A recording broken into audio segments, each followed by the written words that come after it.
ఏం చేస్తా ఉండవు రాదా? దోశ పోస్తున్నాను బావా. దోశ పోస్తా ఉండవా? అవును.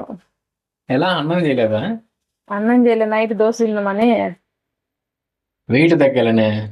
అవును, వెయిట్ తగ్గాలనే. నువ్వు తగ్గాలని నేను తగ్గాలని? ఇద్దరు. ఇద్దరు వెయిట్ తగ్గాలనే? అవును. అందుకే దోశలోకి ఏం చేసావు? చట్నీ చేసా, అలాగే కోడిగుడ్డు ఆమ్లెట్ కూడా చేసా. ఏమేమి చట్నీ? కోడిగుడ్డు ఆమ్లెట్. కోడిగుడ్డు ఆమ్లెట్. సరే, చెయ్యి చెయ్యి చెయ్యి. నైట్ లో డైలీ టిఫిన్ చేసుకుని తిందాం, ఎందుకంటే ఇద్దరం లా ఉన్నాం కదా, కొంచెం వెయిట్ అయితే తగ్గాలనేసి నైట్ లో డైలీ టిఫిన్ చేస్తాను. దోశ కదా.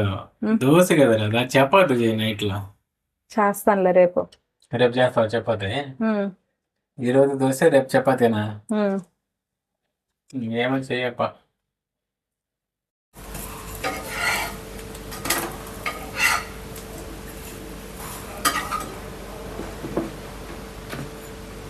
ఏం చట్నీ చేసినావు?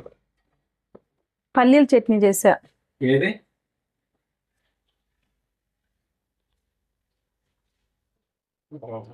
చట్నీ. ఓకే, సరే చూసుకురా తిన్నా. ఉమ్. మా ఆవిడ ఈరోజే దోశ చట్నీ అయితే చేసిందండి. ఎందుకు అన్నం వండొచ్చు కదా అంటే, లేదు మనం కొంచెం వెయిట్ లాస్ అవ్వాలి అని చెప్పింది. సరేనని నేను కూడా ఓకే అని చెప్పినాను. ఓకే అంటే పెద్ద ప్రాబ్లమ్స్ ఉండదని, నువ్వు అంటేనే చాలా ప్రాబ్లమ్స్ వస్తాయి. చాలా అంటే పెద్ద పెద్ద ప్రాబ్లం ఏం కాదండి. నైట్ వండిన అన్నం పొద్దున్నే చిత్రాన్నం అవుతుంది అంతే.